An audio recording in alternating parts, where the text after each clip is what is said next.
It was a quiet Monday morning at Parker's grocery store, a family-owned shop in the heart of a small Midwestern town. The warm sunlight streamed through the large windows, illuminating the aisles stocked with fresh produce and canned goods. Emma, a young and ambitious black cashier who had recently been promoted to shift manager, was ready to tackle another day. Emma loved her job. She enjoyed greeting the regulars and took pride in helping customers with a smile, no matter how challenging her day had been. Her co-workers adored her, and the owner, Mr. Parker, often praised her for her work ethic and dedication. That morning, Emma stood behind her register, scanning items for a regular customer, Mrs. Thompson. As they chatted about the weather, the jingle of the doorbell announced a new arrival. Emma glanced up to see a middle-aged woman enter. She was impeccably dressed, her sunglasses perched on top of her head, and a designer handbag slung over her shoulder. Her expression, however, was cold and dismissive. "Hello, everyone." Imagine walking into a store for a routine day at work, only to be met with blatant prejudice. This is Emma's story, a young cashier who found herself at the center of a shocking confrontation with a customer who refused to be served by her because of the color of her skin. What happened next? The store owner's unexpected stand, a community rallying behind Emma, and an ending that no one saw coming. Stay tuned for a tale of courage, redemption, and the power of unity. The woman marched directly to the checkout line and began unloading her cart with an air of entitlement. Emma finished helping Mrs. Thompson, who gave her a warm smile before leaving, and turned her attention to the new customer. "Good morning. Did you find everything you needed today?" Emma asked, her tone polite. The woman didn't respond. She stared at Emma for a moment, her lips pressed into a thin line. Finally, she spoke, her voice dripping with disdain. "I'd like someone else to check me out. Not you." Emma blinked, caught off guard. "I'm sorry, ma'am, but I'm the only cashier available right now."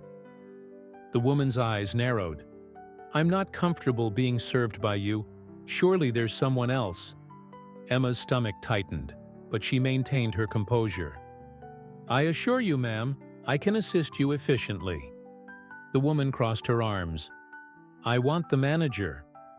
Emma's heart sank. She was the manager on duty, but she decided to handle the situation diplomatically. "I am the shift manager. If you have a concern, I'm happy to address it." The woman's face flushed with anger. "You're the manager? You've got to be kidding me. I'm not dealing with this. Where's the owner?" At that moment, Mr. Parker emerged from the back office. He was an older man with kind eyes and a firm sense of justice. He had overheard the commotion and approached the register with a calm but authoritative demeanor. "Is there a problem here?" he asked, his gaze shifting between Emma and the customer. The woman pointed at Emma.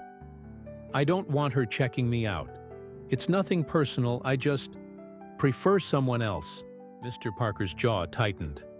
"I see. Emma is one of our best employees. If you don't want her to assist you, I'm afraid you'll need to take your business elsewhere." The woman's eyes widened in shock. "Excuse me? You're willing to lose a customer over this?"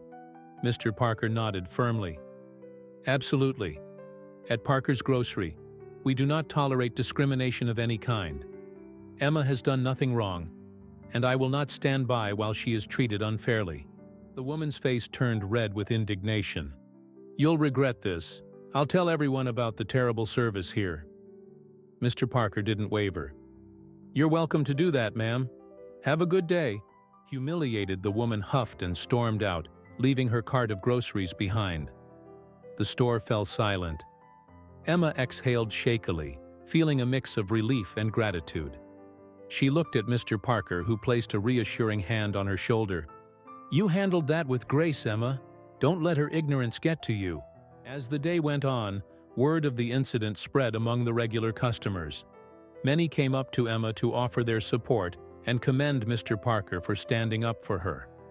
One elderly customer, Mrs. Jenkins, even brought Emma a batch of homemade cookies, saying, "You're a gem, sweetheart. Don't let anyone dull your sparkle." The local community buzzed with discussions about the confrontation. Social media posts praising Mr. Parker and Emma went viral in the small town. Many applauded the store's zero-tolerance policy for discrimination, and some even vowed to do more of their shopping there as a show of solidarity. However, the story didn't end there. Later that week, Emma noticed the same woman entering the store again. This time, she didn't carry the air of arrogance she had before.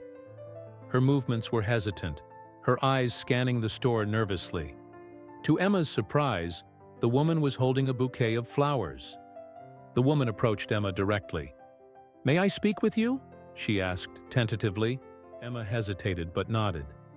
"Of course." The woman took a deep breath.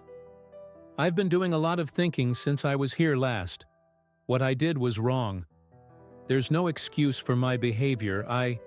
I want to apologize." Emma was taken aback.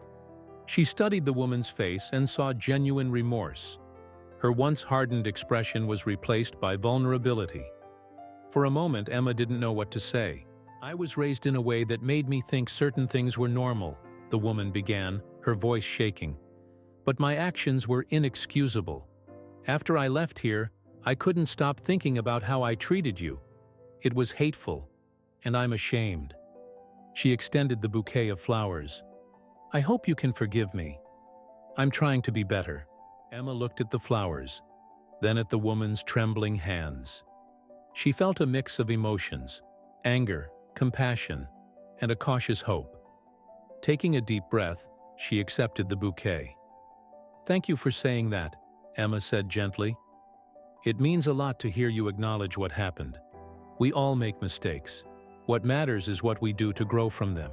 The woman's eyes glistened with tears. "I've started volunteering at the community center," she added, her voice breaking. "I want to learn how to break the cycle of prejudice I was taught." Emma's lips curved into a small smile. "That's a good start. Change isn't easy, but it's worth it." The woman nodded, relief washing over her face. She quietly thanked Emma and left the store. Emma watched her go, feeling a sense of closure and hope. Sometimes, standing up for what's right doesn't just protect the victim. It plants a seed for change in others. The days that followed were filled with small but meaningful acts of kindness. Customers continued to praise Emma and Mr. Parker for their stance. The store became a symbol of community resilience, and Emma felt a renewed sense of purpose. One afternoon, Mr. Parker approached Emma with a smile. "You've been getting a lot of recognition lately. I even had someone from the local news ask if they could feature you in a story." Emma laughed softly. "I'm not sure I'm ready for the spotlight." "Well, whether or not you do the interview, I want you to know how proud I am of you," Mr. Parker said warmly. "You've shown courage and grace through all of this." Emma nodded, her confidence growing. "Thank you, Mr. Parker. I couldn't have done it without your support." That evening, as Emma locked up the store, she reflected on everything that had happened. She realized that her actions had not only defended her dignity, but also inspired change in her community. The incident had been painful, but it had led to growth, understanding, and unity. Emma smiled to herself, knowing that no matter what challenges lay ahead, she had the strength to face them, and the support of a community that valued her for who she was.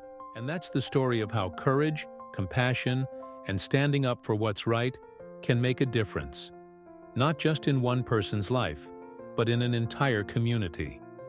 Emma's strength and the unwavering support of her boss turned a moment of injustice into a catalyst for change. If this story inspired you, don't forget to like, share, and subscribe for more powerful tales that remind us of the good we can create in the world.